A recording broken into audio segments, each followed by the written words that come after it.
Andrew Brandt, the Business of Sports podcast. He's a columnist at Sports Illustrated, the MMQB. He's a former executive with the Eagles and the Packers. I believe Andrew is the guy who worked on Brett Favre's contract, stuff like that. So he also was with the Eagles. He knows this organization very well. But the Business of Sports podcast, it was a really good listen with him and Joe Banner. They went really in depth on the whole Wentz thing, and I encourage you. We're going to talk a lot about some of the stuff, but I encourage you. But about a good 45-minute conversation between Andrew and Joe Banner on the business of sports and why this Carson Wentz contract might be a little bit of an issue here. If we bring him in on the Boardwalk Honda Hotline, he joins us here on the Sports Bash on 97.3 ESPN. Andrew, Happy New Year. Happy New Year to you. Good to talk. Yes, and I know this might be the biggest story of the entire NFL offseason. You got a lot of coaches and a lot of things going on, but Carson Wentz with this contract, is there a bigger story in the business of football? Well, I'll put it this way. There's never been a bigger, consequence to a player being separated from his team. And I'm saying never. You know, I'm an expert in this. I've worked in the league 10 years. I've been an agent 10 years. I've been following this for 30 years. There has never been a bigger consequence if, in fact, there's a moved player here. And I don't even consider the idea of a release in this discussion because that would be just an unbelievable amount on the cap that would never be credible. $66 million coming onto the cap if there were a release. So that's not going to happen. But I think the point I'm making before we get to the numbers is this. Out of the 1,900 players in the NFL, there's no other player that has a bigger team investment. And when I say investment, I mean financial. $28 million rookie deal, $150 million veteran deal. I mean draft picks, first round, second round, fourth round. And I mean what they've done with letting Foles go, with taking away any semblances of challenges until we got to later in this year. It's just there has not been more of an investment made in a player than Carson Wentz coming into, I guess, now. So the investment is huge. Not only did they pay him, they traded up, they gave up picks. I mean, what they have done to get him, how much does that all factor into moving on from him? Okay, so I've been pretty vocal out there, writing on it, Sports Illustrated, podcasting, talking to radio and TV about it, that I think it's not going to happen. Because of the dire cap consequences. And again, the timing is going to be pretty clear. There's a third-day roster bonus of $10 million. I don't think Jeffrey Lurie wants to put $10 million towards a player that's not going to be there.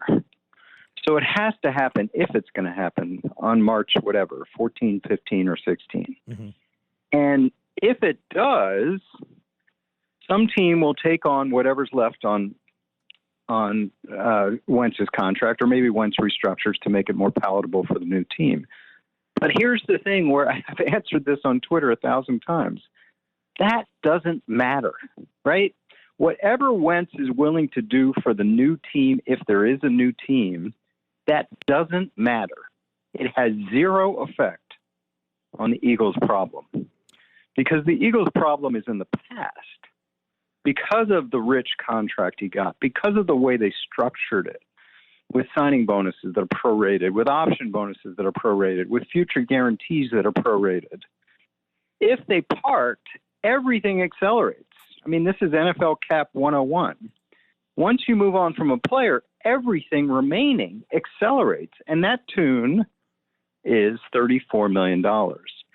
So if they separate from Wentz, no matter what he does for the new team, they're going to take a $34 million cap charge for a player that won't be there. Right.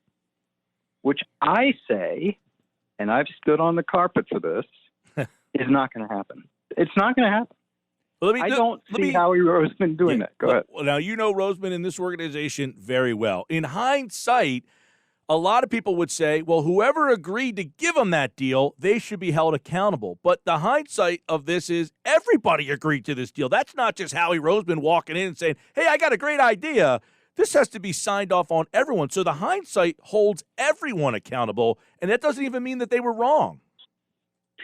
I think it's a good point, Mike. Listen, I would have done it. Joe Banner on my podcast, as you mentioned, would have done it. You see 3 years of that. Now, the only hesitation is the injury, because in 2 of those 3 years before the new contract, couldn't finish the season. But I think Joe would have, anyone would have talked yourself into, hey, he only missed like 2 games each of those years. He's strong, he's healthy, he's obviously has great movement skills, the highest work ethic, the highest character, teammates like him. What are we doing here? Right. And all these quarterbacks are extended after 3 years, like Mahomes, like Watson, like Goff, like him. The only ones who aren't are a Trubisky, where the jury's still out, and Prescott, where they're unable to agree on a deal. So, yes, that's all hindsight. The structure, though, and again, this is getting in the weeds, is different. I pointed out on Twitter today that the Jimmy Garoppolo deal, if they get rid of Garoppolo, it's $2.8 million dead money. Why? Because they front-loaded all the cap. They didn't have all these prorated bonuses in there. They had a ton of cap room to load it, and they can get out. The Eagles can't get out without extreme pain because of the way they structured the contract. Yeah. No, they are kind of stuck under this. So, Andrew Brandt, Business of Sports podcast. It's a really good podcast. Check out his Sports Illustrated article on this Wentz situation. What are the options? Because now you have a player who signed to this deal that you obviously believed in, and then you drafted a quarterback in the second round. I don't know what the mindset was on that day, but having that quarterback here, watching him play for 3.5 games, I don't know where that puts him moving forward, but would you want to be the guy making the decision now? You know, the option that I've always come back to is kind of the boring one. You know, people like to talk about a trade to Frank Reich, a trade to the Patriots, whatever it is, giving back money. I really think the only option, to me, the only option is 2 words. Fix him. Fix him. Fix him. This is not someone who's never done it. That's the thing people aren't noticing here. This is not a quarterback who's never had success. This is a quarterback who was MVP level for 2 years. So I don't know why people think this is not the option that it should be. It's fix him. If I was Jeffrey Lurie, I'd bring in Peterson and I'd say, can we fix him? And if not, should someone else be fixing him? Because I don't understand why that's not the option here. Now, Hurts does make it a little more complicated. But I saw the drafting of Hurts as, hey, we've got so much invested in this quarterback. We can't be bringing in any more Josh McCown $10 million backups, right? Right. We need a cheap backup. And they liked the player, and they thought he dipped below, and they never get him in the 3rd round. So I get it. But to see him as the starter, I don't know. Just think. And Andrew, 3.5 games, you can't make a decision on your team's quarterback position based on the what you saw from Hurts right now. That's not. I mean, that'd be like saying, man, did you see Fulgham for 4 games? Let's give him a franchise wide receiver contract, and then saying games 5, 6, 7, and 8, and being like, uh-oh, you can't do that at this position. No, I mean, listen, I raised this in the article, but I don't know if it's the case. I mean, there may be some thinking going on in there that they trade Hurts, that they put him out there, sure, and they can get more than a mid-second rounder that they spent on him. But who knows? I just think I'll get back to my main point. To move Wentz, no matter who's giving what, and they're never going to get good compensation for Wentz because of the financial burden they got to take on the new team. I'm just saying, you don't want to have a team with $34 million for a player not there. Now, again, my pet peeve is when people say, "Hey, Andrew, if he's not there $34 million, if he is there $34 million, it's a wash." I'm like, no, it is not a wash. A wash, it's not a wash if you don't have the player. You don't have the player. So the most I've ever seen in the history of the NFL was 2 years ago with Antonio Brown.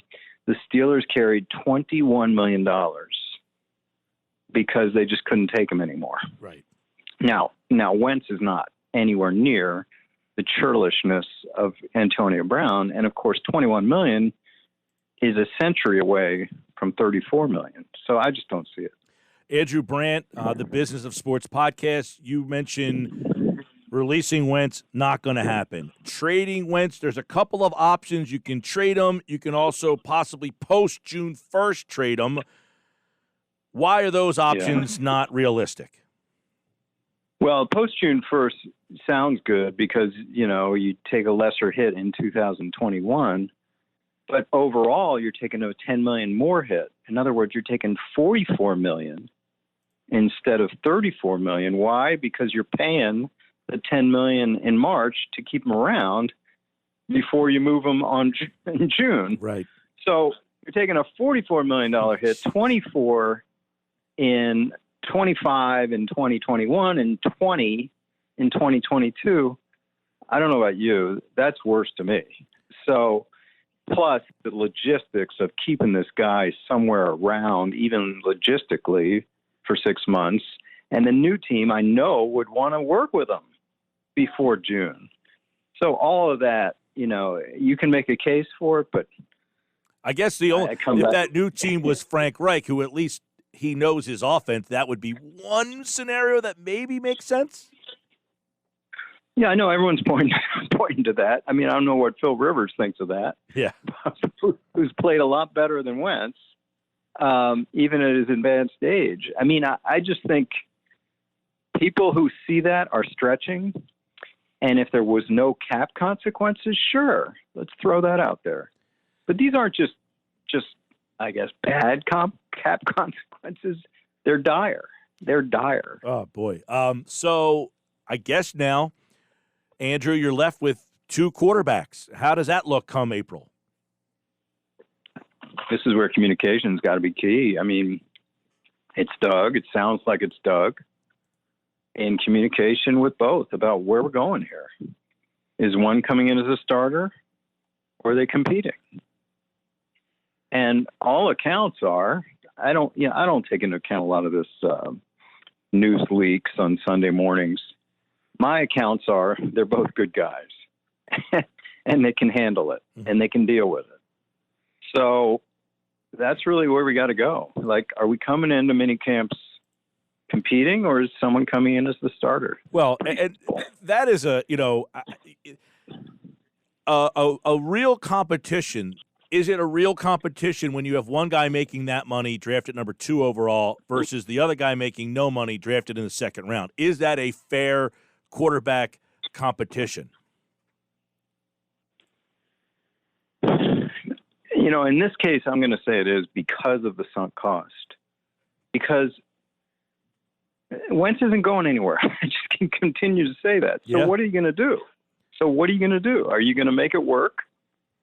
And then there's the obvious point that how many quarterbacks get through a season?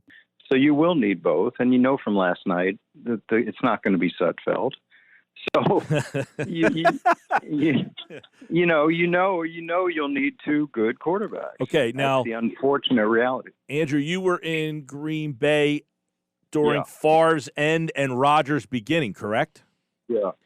Was there ever a time during Favre's end where people were like, "It's time now," but money made that decision for you, or did it play out the way everybody thought it would play out? No, it was different because we had a Hall of Famer. I mean, we were not going to push him out, and we had a 3-year apprentice. That's the most, I believe, in modern history, and I don't think we'll see that again, even with Rodgers. His apprentice is going into year 2. It probably looks like something like that. But man,